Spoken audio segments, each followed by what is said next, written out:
evening, everyone. Welcome back to the Evermore podcast, your Newcastle United podcast, and the Evermore YouTube channel. As you've noticed, it isn't Wednesday night, it's Thursday night for a change, thanks to the game that went on last night. And before I introduce the lads, I must apologise. We were supposed to be on at 10 to 7, but we must be borrowing Andrew Mariner's watch because we're 10 minutes late, everybody. So sorry about that. So we're going to rock and roll tonight.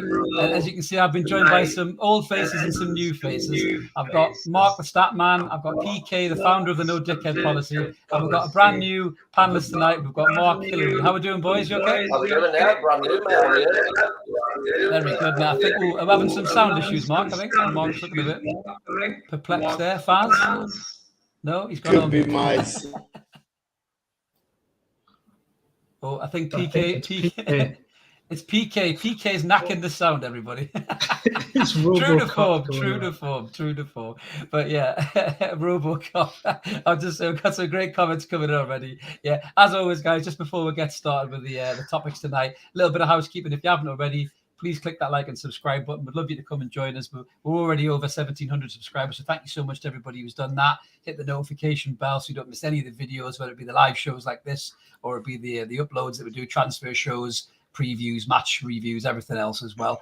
And as I've said, we're live as well tonight. We've had a couple of comments already. We're always welcome to just jump in and have a bit crack with it. We love hearing from you guys. We've got loads to talk about tonight, and I'm sure there'll be some tasty topics as well to get stuck into. So we might as well jump straight in then with the first topic of the night, which is robbed at Liverpool, because we bloody well were robbed. I'm going to come to Mark making his Evermore debut tonight. Mark, what was your take on the game last night, mate? Are you still pissed off? Have you got over it?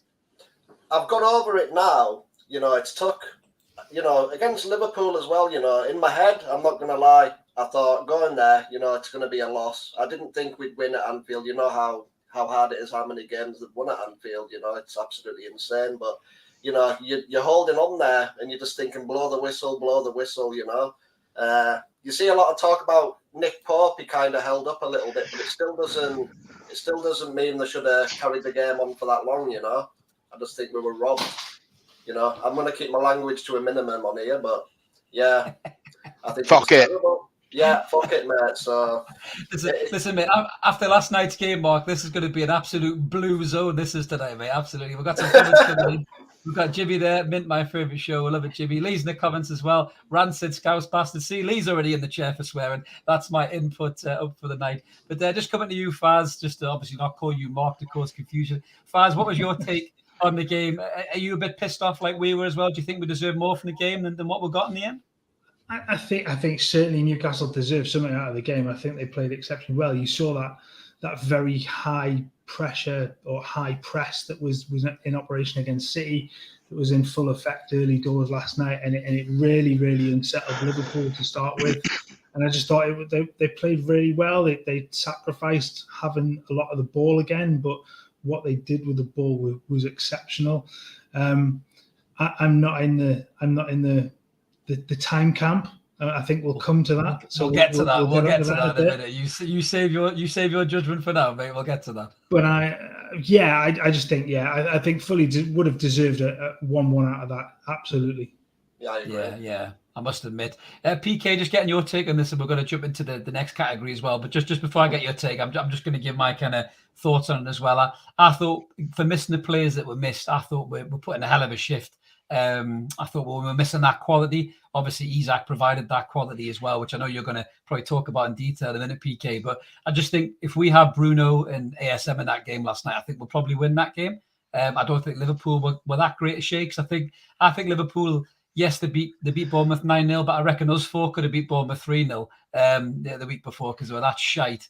But I just think it's a missed opportunity. But it also, to me, PK, just shows you the lack of depth. I know we're going to cover transfers in a minute, but when you're still bringing on knackers like Jacob Murphy off the bench, if he only had a brain, we're not going to do anything in games like that, mate, are we?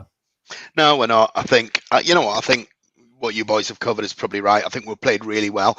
I think I probably, me, I don't like to sit on the fence very much. I think if we'd had Bruno in that team, we'd had St. Maximum in that team, and possibly even Wilson with maybe Isak outright, whatever, we might have gone more attacking. If we got more attacking, we might have got beat. So it's very difficult to say if we had these players, we might have won the game.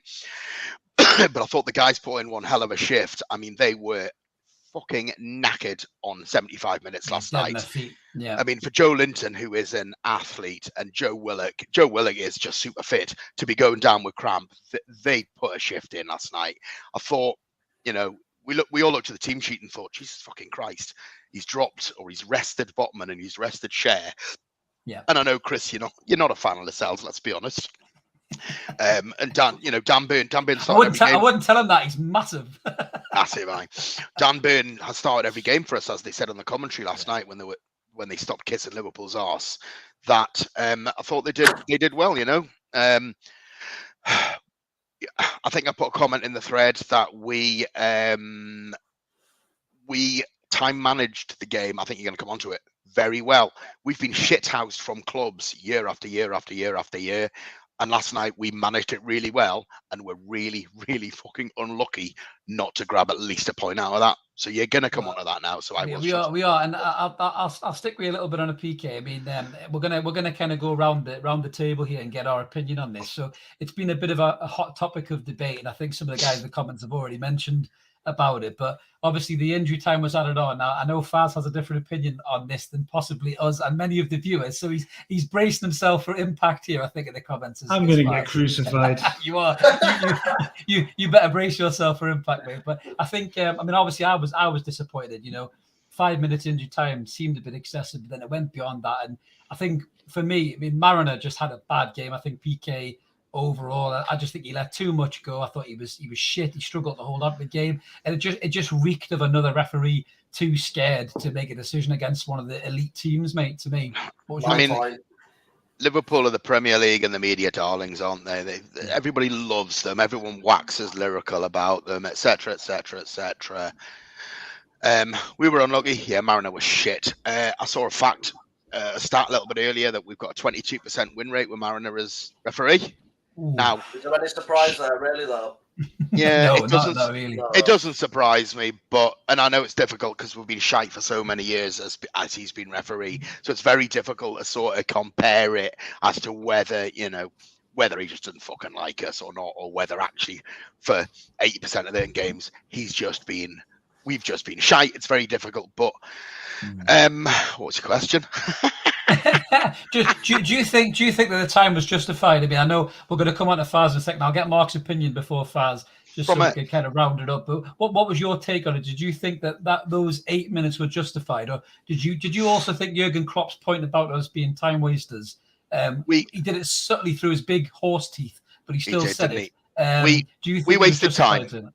We wasted a lot of time from early on in that game. I don't doubt that. But isn't your added time at the end of the first half for things like that anyway? Yeah. So Nick Pope went down for 80 seconds, I think, after the 95. Yeah. So that should have been 96 and a half or whatever. It went on to 98. It was almost like, Liverpool until they score. I've seen that meme go up today. Yeah, I've seen it as well on the board.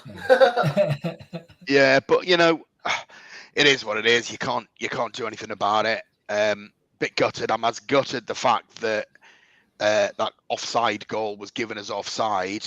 Eddie Howe went in the referee's room afterwards, apparently, and asked why it was disallowed, and they said we disallowed it. VAR disallowed it because they couldn't decide whether it was offside or not. Now, I'm not being funny, but in the game of football's about goals. So surely, if they're not too sure, you let it go. Yeah, that pissed me off as much as the extra time. We'll come back to that in a second. Just before we get Mark's take there, Lee's just saying yes, we wasted time, but that was taken into account in the 5 minutes. The extra 2 to 3 minutes must have included every last stoppage of injury time, free kicks, and goals, etc. Mark, just to get your take on it. Substitutions as well, by the way. Yeah, there was. I think Faz has got a good list here that he's going to go through in a minute. At the end of the day, I just think, especially with that referee, it's not new with him. That this has been like an occasion with like all the top four. It always feels like the top four always get like that little bit of extra. The rubber, the green. Yeah, over smaller clubs. And, we've got the greatest league in the world, mate. But, the referees need to come up to that level as well, I don't think it's fair, because that's robbed us of a point, and that's put Liverpool now, to overtake us, where, I just think we were robbed. We were robbed, and I'll go with what you were saying with the offside with Isak as well. I think it's absolutely ridiculous. You know, if you look at that video, the VAR video is always at an angle as well. You know, so I honestly believe that he looked bang on in line with that defender. You know, he's in line with that defender's right foot. I mean, I had to look at it 50 times myself. His foot is behind Joe Gomez's right foot. Yeah. His shoulder's offside. You know, come on, fuck me, it's offside. Come on, like you know, your legs have got flexibility, right? So like, if you're on that last defender, how can you say, oh, he's offside by a kneecap? Come on, man. You know? It's interesting. I mean, before we get Faz's take on this, I mean, you know, Faz actually bashed up a slide on this. We'll bring Faz in just before he gets abused by all the viewers' comments about his take on Mariner. But just talking about what the lads are talking about there, Faz. You know, you pulled up a cracking slide of this goal versus Rashford's goal against Liverpool. Do you want to just talk this through, and it maybe justifies what the boys are saying there, doesn't it? Well, the two are so similar, but I think there's an element, there's a slight difference in the fact that the Rashford one, the lines are pretty much on top of each other. Where there is, you probably can't tell from that line. There is a very slight gap between the two lines, and I think that's now the differential. Before the lines could overlap. So if you go back to last season, or that the lines could overlap, and if it was the attacker was slightly ahead, they'd give it offside. Now they won't unless there's a gap, and that gap is minuscule. And I'm sorry, if they can't tell, then the benefit of doubt should go with the attacker. It always has, and it should always go. The game is about. It is a game. And I know it's a business, but it's about scoring goals. And if you have doubt, it goes with the attacker. You can't pull it up like that. It goes the same in every other form of sport. It always goes in that direction. Yeah. If I can raise a comment here, if that was a Liverpool striker and Newcastle defender, is that a goal? Yeah. Probably. I honestly think it is. I really do.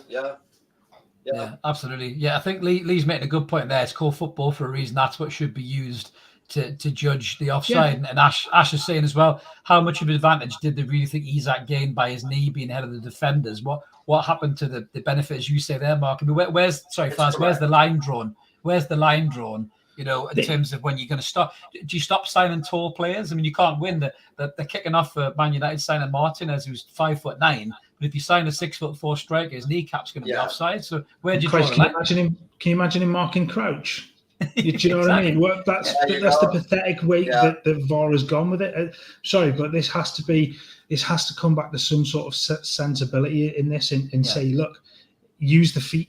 If the feet are onside, the player's onside, because you've got to look at it and go. You've got flexibility there. You know what I mean? You've got flexibility in your body. You've got a kneecap. You know, your legs bend. If you're leaning forwards, but you're in line with that player, it's absolutely ridiculous. And if you look back at that image that you've actually just put up, and you look at the lines, the lines look in line with the Rashford incident there. But if you actually look with your own eyes at he looks more offside than what Isak was in the other picture. Look at it. Yeah, he does. You're right. It's certainly open to debate.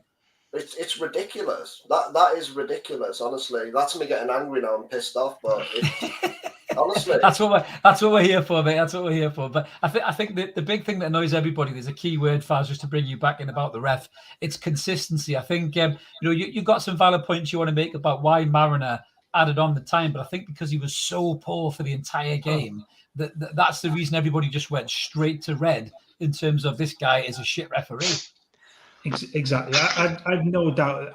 For the rest of the game, I think Andre Mariner handled it really, really badly. I can't disagree with the time that he added on. I genuinely can't. When you look at the list of things that went on.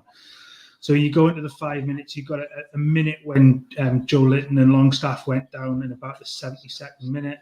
You had another 40 seconds when two players went down. Only a couple of minutes later when the ball went out for a throw-in. You got 6 substitutions. Around 40 seconds in the Lascelles yellow card. Another 20-yard for Trippier's yellow card. Nick Pope went down as well, didn't he? Yeah. Pope's goal kicks. And then you get to 90 minutes. So once that 5 minutes was given, Nick Pope went down for 88, 90 seconds. Joe Linton kicked the ball away, which wasted another 15 or 20 seconds. And Nick Pope again just held onto the ball for goal kicks, which the referee's just going to add that time to it. And I know exactly what they were trying to do. And in the end, it's kind of been that time wasting has come back to bite them on the arse.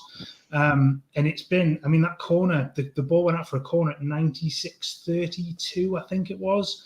So we're within the 2 minutes that I've added up, and the goal went in 8 seconds over the 97th minute. And I can't really disagree with that.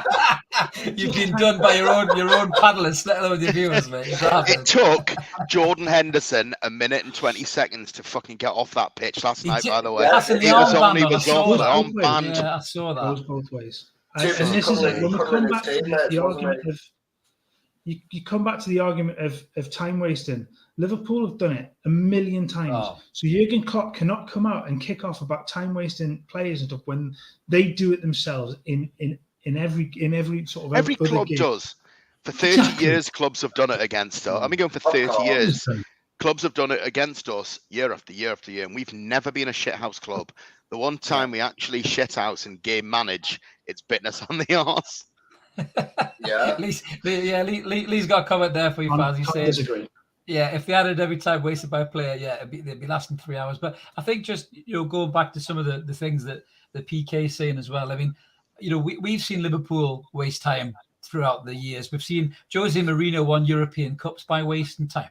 He turned it into an art form, and I think Jurgen Klopp was very bitter that his team were getting overpressed, overpushed by a Newcastle side that was depleted but weren't scared of Liverpool, that really went at them. I thought his antics on the touchline, he was getting applauded by BT, as PK rightly says, slow wanked Liverpool off the entire game, which was just horrendous in my opinion. His behaviour in the first half was despicable. It was horrendous. I'm not being funny as well. When you see that starting lineup without St Maximin, Guimaraes, Botman, and you see Fraser and everybody on the wings, and you're thinking to yourself, we're going to Anfield, we're going to get battered. Honestly, that's what you're thinking, though, right? You think they're coming off a 9-0 victory. And then we're going to go down there with a lot of massive players. I mean, come on, St Maximin when he's on his day, boys. Jesus Christ. Absolutely. That's a great comment. Yeah, great comment by Jimmy. That Klopp would twist on 21 the moan and twat. He really would. He's a fucking horror. It's ever since he's lost his glasses, and gone to eye surgery or whatever he's got. He's become an absolute arsehole. He has, but I think he's quite patronising, condescending. I mean, I know people had a different take on it, but I didn't like the shoulder round Scott Parker thing the other week. I thought it was a bit patronising personally, and totally, I watched him. I don't know whether it's true or not. I really hope it is, but I have the feeling that it's probably a lie. But somebody on Twitter said that Jason Tindall apparently when they kicked off about the winner or something, I think Jason Tindall had told him to fuck off with his Turkish teeth. and I really hope that's true, because Jason Tindall does look a bit of a maniac, and I'd love it to be true. But see the image going of Jurgen Klopp when he was showing all of his bottom teeth, and I texted Mark earlier on, and I was like, you look like something out the human centipede, Absolutely. And we've got John's in the comments there said, see his face at the end when they scored, so cocky, want to drop kick my TV. Absolutely. And then the punches as well, John, Arsenal got buried for this fast, didn't they, in the media for over celebrating a win, and Jurgen Klopp goes on like he's just won the World Cup. I mean, piss off, man. Really? They're going to get some shit when they come up to here, whenever the game is, probably March or April, whenever it is. Yeah. Go back to that about the over celebrating though. I bet you the likes of Keys don't come out and give them grief for celebrating that win. That's true. Just to the way they happen. They beat them, like you say, the media dawns. What really annoyed me last night was the coverage, and it was so it felt like every 30 seconds, especially in the first half, the camera cut to Jurgen Klopp. Why? Yeah, it's got nothing to do with what's going really on. bad. It was really bad. So poor. Just one last bit on that commentary before we move on to the positives, because there was some positives. The BT commentators, I can't remember who the lady's name was now, or the guy, but he was horrendous, the guy. He was so pro-Liverpool. When they scored, you would have thought he had a tenner on it or something like that, the way he was shouting. And she actually gave Alexander Isak player of the match. And just when she was talking about how good he was, I don't know if you noticed, he cut across her and started praising Harvey Elliott. I just thought, what are people paying a subscription to BT for stuff? Was it the Scouts? Was it the Scouts woman? I think that's Sue Smith. It might have been. It might have possibly been her, mate. Yeah, leave in the comments.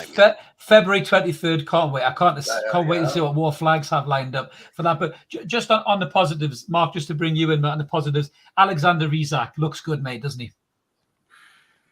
Honestly, mate, You know, he's worth every penny. You can see it. You can see that player is worth every penny. You know, if you can go to Anfield, like, he probably wasn't even expecting to start that game, but with Callum Wilson being out and then all the injuries that we have, you know, I think, was it Ryan Fraser that played the through ball? He did, yeah. No, Sean Longstaff. Longstaff played the through ball, yeah. Yeah, because the whole of Twitter was saying he was shit, and then he played the ball of the match. I'm telling you now, like, if he can go up against Gomez, and even with the offside goal, I know we're going back to it, but you see him when he's gone past that defender, and by the time they've turned, that kid's gone, and you think he's 22 years old, he's going to be, I'm not going to go as far as a Shearer, he's not going to get goals as good as he did, you know, with the modern era, but he's absolutely mind-blowing.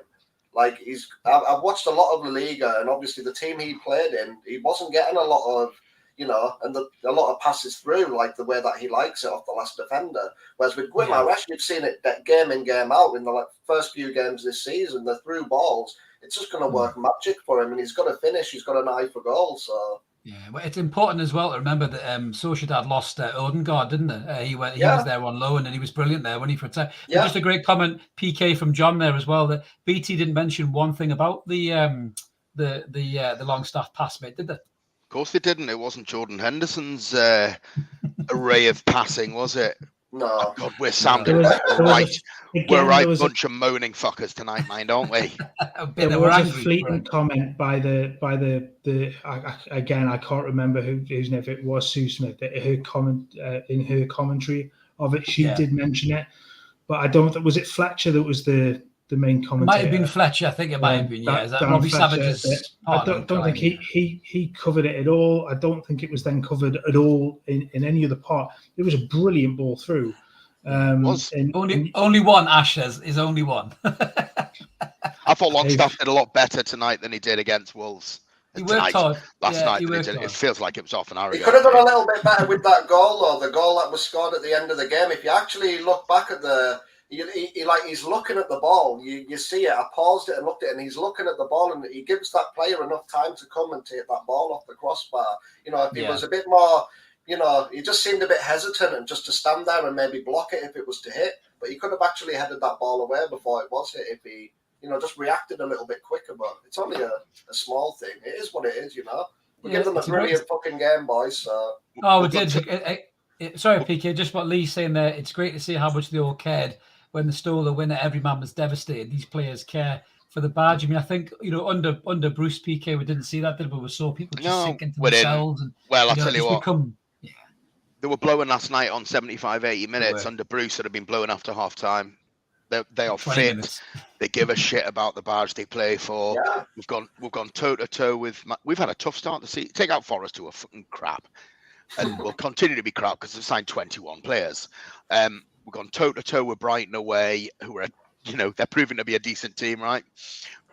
Man City, who are one of the best clubs in the world, one of the best teams, and by the way, they're miles better than Liverpool at the minute. Oh yeah, Liverpool get nowhere near them this season. Nowhere. They put Akanji into the ranks as well today, so they've got some crazy players now. It's mental. Yeah. You know, went toe to toe with Man City. We didn't play well at Wolves with a depleted side, but came away with a worldie and a point. And we almost came away with a point last night, you know. And I know we're going to talk about Palace next. We're in the next round of the Cup. We've had a reasonably good start to the season. If we had another couple of points, I'd be happier. But, you know, we've come out of a tough start of the season and lost one game in 5. Absolutely. I'm not complaining. And most importantly, we've got team spirit. We're fit. We've got not enough strength and depth. We know that.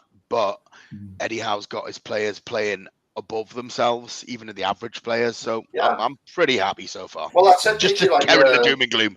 You look at it like the game against Manchester City, obviously 2 goals up against them at home. It just shows you that St James's Park is a fortress right now as well. You know, like it really is. Yeah. And to should have come with a draw with Liverpool, never. But you know, when you're putting performances in like that, especially away from home at Anfield against the top 2 teams for the last couple of seasons, it's brilliant, man. You see the difference. You know, massive difference. Yeah, no, it is. It's a huge difference. But I think moving on to the next subject, the PK kind of touched on it there. Going to come to you first on this, Faz, because we obviously have had a really good transfer window. That's really important to remember. We've brought in some unbelievable players. You know, we're just kind of waxed lyrically about one that made his debut last night and was sensational in Alexander Isak. But do you feel? I mean, there's been some activity today, Faz, hasn't there? It looks like we're going to sign a young boy from West Ham, but you know, I've got my. Oh, not now. Oh, Jesus Christ! Well, we're going to come to that. But just sort of broken on Keith Downey. Just come out and say that one's off.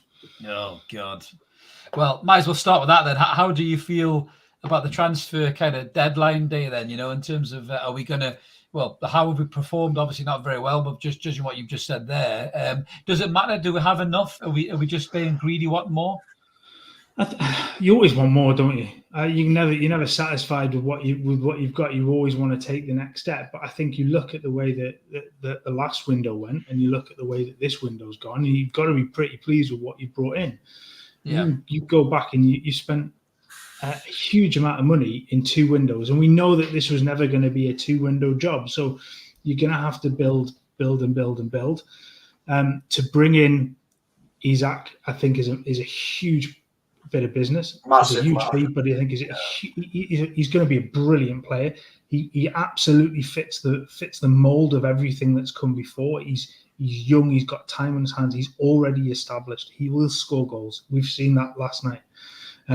He seems to fit the PK mantra, the no dickheads policy. That works very, very well. So you can't be really disappointed. Yes, you might have wanted 1 or 2 more, but genuinely you can't be disappointed with the window, can you? Well, I would say I am, and I'm not in a way. You know, John's comment there, Bartlett and a free, ha. Do you know what? To be fair, I did say no about Bartlett because I think he's heading down the same route as Dele Alli. But you know, I think we touched on it before that the squad is light for me in terms of depth as well. You know, if we fancy a cup run, we saw it against Tranmere, didn't we? You know, you bring in your good players. You know, Trippier has to come on and save the day for what could possibly have got really injured. Bruno comes on, pulls up an injury. Yeah. You know, so Maximin could get clattered by somebody in the 3rd round of the FA Cup, and he might be out for 6 or 7 months.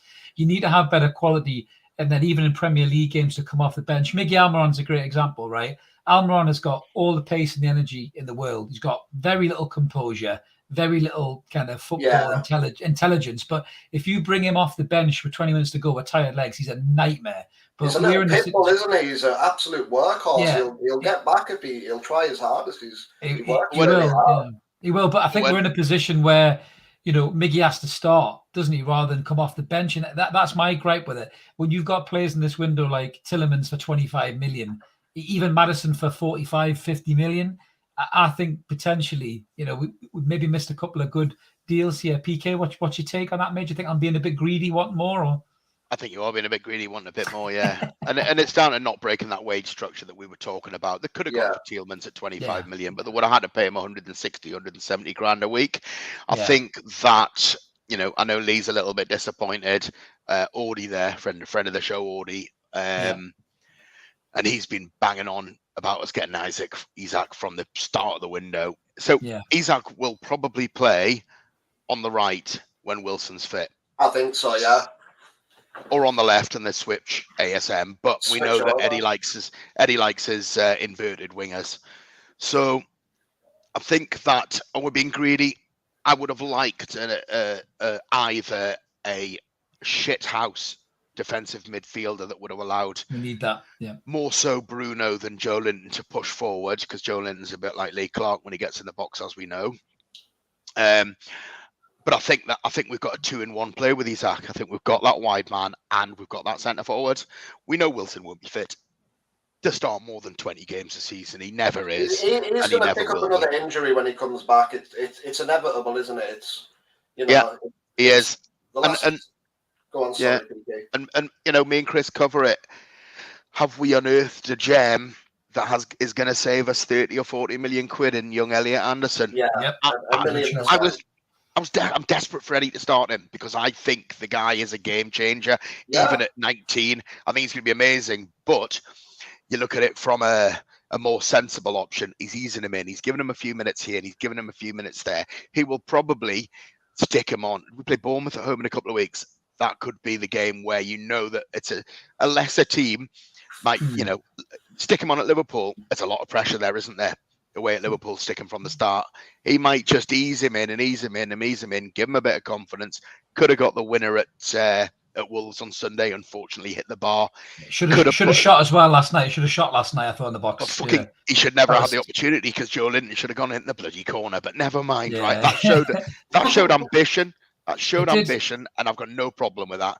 But excuse me, I think he could save us a lot of money, either from a wide position or an attacking midfield position. Because Joe Willock, as great as he has been in terms of being an athlete, not giving us any goals.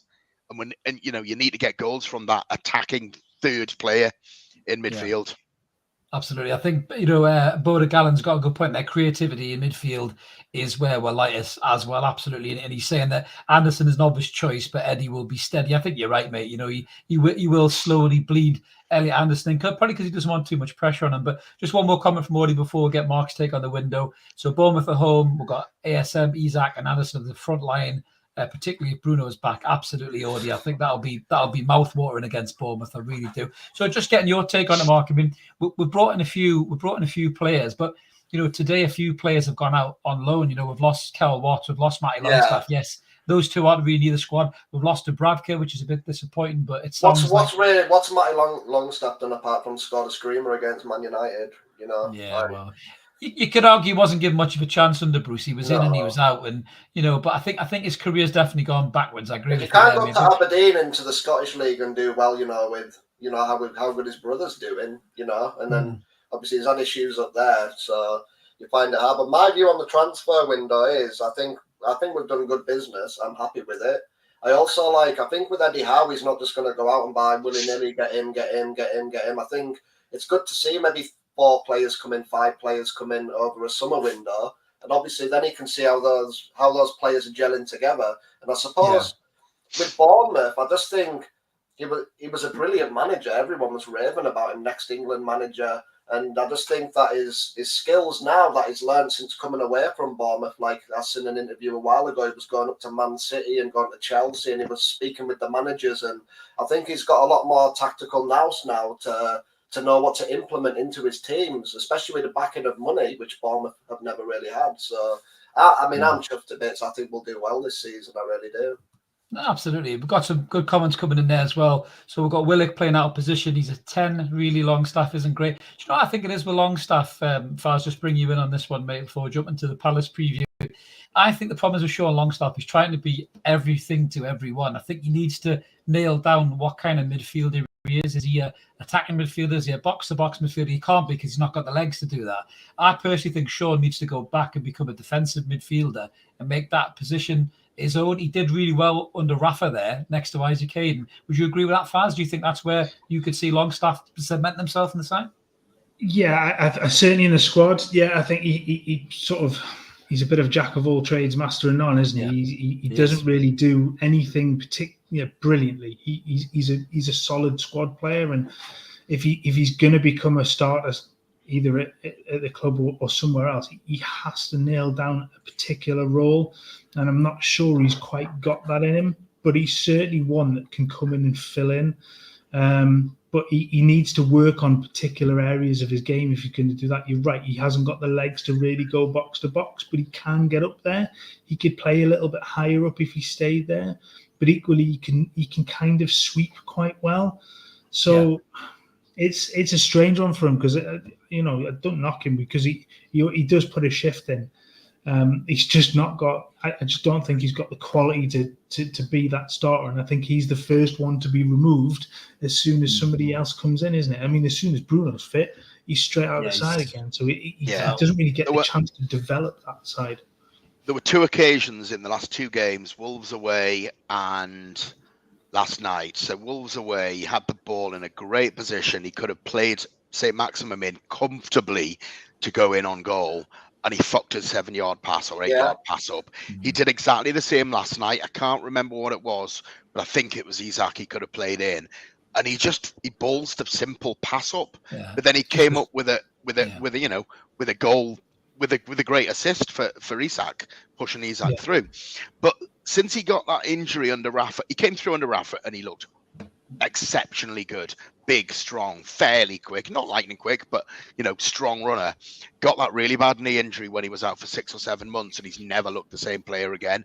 I don't know if it's just whether he got bruised to be honest, or whether Possibly. it's just a massive lack of confidence, or whether he just isn't the same player as he was before the injury. He's not the right answer, and he'll be, when we go again in January, then we go again in the summer in the transfer windows, he'll be way down the pecking order, or he'll be gone. Anything can happen in the league as well, Peaky. Like, anything can happen, especially with the World Cup coming up and all these games are, just absolutely squashed in. Like, every team's going to have massive problems. Apart from like Man City and stuff, man, they could get 4 injuries, and they've got that striker that scored 2 yesterday. Pretty brilliant. So, but Absolutely. Yeah, no, I think you're right, lads. It's interesting times. I mean, I think we're definitely done for the window. I mean, obviously, if the West Ham player deal is off, then I think we're pretty much done. I can't see us bringing anybody in unless it is a free agent, possibly. Well, we know he was the last one.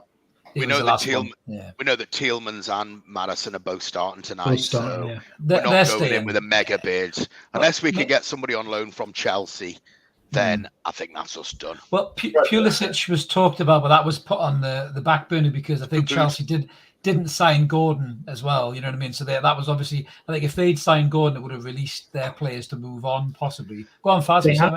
I was going to say they have just signed Dennis Zakaria though on loan. So does that allow potentially Gallagher to move out on loan? I mean, that's still a possibility. Could be a late one. Could be a late one. I mean, Gallagher would be great in centre midfield alongside Bruno and Joe Linton for the energy and the legs that Longstaff can't give you. Gallagher can give you that. But I just, it's a strange one because as Mark touched upon there, this is World Cup year. A lot of these players need to be playing football. The likes of Pulisic, he's the American captain. He's got to be playing football. He's not going to be playing football. He's going to be playing under 23 games. He'll be playing maybe the FA Cup. It's not enough football to be sharp for the World Cup in November in those conditions as well. It's a weird one, right? It's a weird one. Calvin Phillips has gone to Man City, right? He played in the Euros. He played every game in the Euros, did he not? Yeah, and he's sensational in the Euros. He's brilliant. He's not playing, but is it different when you're sitting on the bench for a top club with Man City, and you're getting some minutes? I'm not sure he's kicked a ball for Man City. I might be wrong. I think he's come on for about 20 minutes somewhere, hasn't he, or something? I can't remember where it was. Is that the difference when they'll play third round of the League Cup? They'll play FA Cup games. Of course, that's not till January. They'll play some European minutes. Is it different when you're at that top clubs when it comes to Southgate anyway? You got more chance of sitting on the bench for Man City and playing for England than you have playing for, sorry, Mark, Villa as Tyrone Mings, for example. And struggling at the bottom and not getting a game for England. You just don't know. I mean, John's in the comments. He's obviously championing the Ross Barkley move. I mean, to be fair, you look at free agents. Ross Barkley, 28 years old. If any manager could get him back on track, maybe Eddie Howe would be the manager. And if you could do that, you'd have a hell of a free transfer on your hands. But I think it's a big if, Faz, isn't it? I know Barkley. Faz is the man to ask. Yeah, Bartley went to Villa, didn't he, mate? And he was really poor. So, do you think there's a route back for Ross Barkley? It's going to be difficult for him, isn't it? I mean, he had the perfect opportunity to play in that side, and he other than maybe his 2 games, he didn't produce. And he definitely, Stephen, I completely agree. It does. Stephen's right there because he's supposed to be a bit of a dickhead as well, apparently. Yeah, he does look a bit of a dick to me. No dickheads, please. No, I just don't think that he fits that bill. I'm not sure he's the right character for Eddie Howe, is he? So probably end up back at Everton. They're desperate. I think so. Paz has hit the nail on the head there. He's not just looking for a brilliant player. He's looking for the good skill sets in each position, but he's also looking for someone that's good mentality, man. Good dressing room. That's characters. Yeah, exactly. Fabian Delph's still on a free, I think. the snake himself. No, I think I'd rather say one of us in midfield. I think, lads. But moving on to the next category and just to round the show up. So we've got Palace next. Faz, coming to you first on this one, bud. Palace are no mugs. They've done quite well. Zaha looks on form. Eze's a talented player. They didn't get Conor Gallagher back as they had last season, but they're a threat. These guys, St James's Park is a fortress, as Mark said before. But do you fancy us against Palace at the weekend? Yeah, always fancy it. It's St James's Park. It's a different story, isn't it? And Palace, yes, they've been very, very good at times, but they do leave the door open. And I think if we go back a week, if you played them last week, I would have said no. I think Palace probably edge it because I don't think you've got the striker to do the damage. You do now. He's acting. Yeah. He's there, and he can unlock. Like we saw his movement last night was exceptional, and even in that through that Liverpool defence, he just ghosted past players.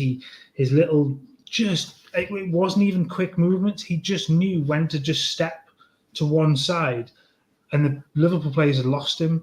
And it was that real intelligence. Intelligence as a striker. So that's what you need. And I just think when you go against somebody like Palace, they're another level down. Yes, their centre backs are very, very good, and I think for them, somebody like Anderson is going to sort of play those long balls, which he's very good at. But defensively, I just think him and Gay might get found out against Isak's movement and his intelligence off the ball. Yeah, I think just getting your take on this, Mark. It's a comment from Ash there. It's worth maybe a response from Mark. I'll come to you for that one. So we need a win against Palace.